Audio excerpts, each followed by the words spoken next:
Well, next, we want to take a look at the state of the African Continental Free Trade Agreement. As you would know, Director General of the World Trade Organization, Dr. Ngozi Okonjo-Iweala, was in Ghana in the last couple of days, and one of her engagements was at the Institute of Economic Affairs, where she highlighted the need for African countries to work more on improving macroeconomic stability to support trading activities on the continent. According to her, it will take more years for the continent to have a strong currency to match up with the American greenback, and thus called for strong platforms to ease intra-trade activities. Take a listen. It will take a long time because trading in a currency depends on confidence.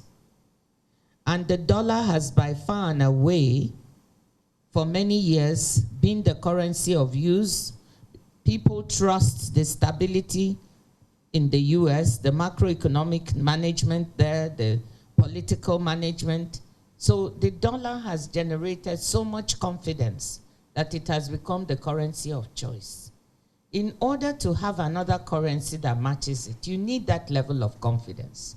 And that means you also need that level of stability in the economy of that country. So it will take a long time before we find currency. I'm not saying it won't work. I'm just saying it will take time to find another international currency that engenders that level of confidence. In the meantime, what we can develop and what the African Continental Free Trade Area is developing are platforms that enable us to trade in our own local currencies here. So I think that is what is happening, and that's a direction in which we can move. Of course, the lady mentioned the volatility in the currencies, the depreciation, the difficulty.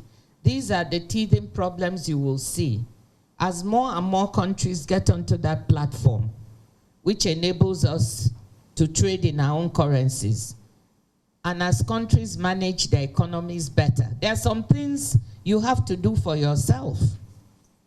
So I can't bring stability. WTO cannot bring macroeconomic stability to a country and stop the currency from depreciating or the exchange rate. That management has to come from inside the country. And that is what the US manages to do to keep the dollar stable. So if once we get our macroeconomic management right in many of our countries, we bring more stability to all the currencies, then it will become easier to trade. So that's the only thing. So we just need to keep at it. Right now, things are not very stable. But you must remember that not all of it is the fault of those managing the economies internally. There were also some external shocks. Certainly the pandemic was a shock that nobody foresaw. The war in Ukraine was another shock. So there have been some external shocks, and we just need to navigate those.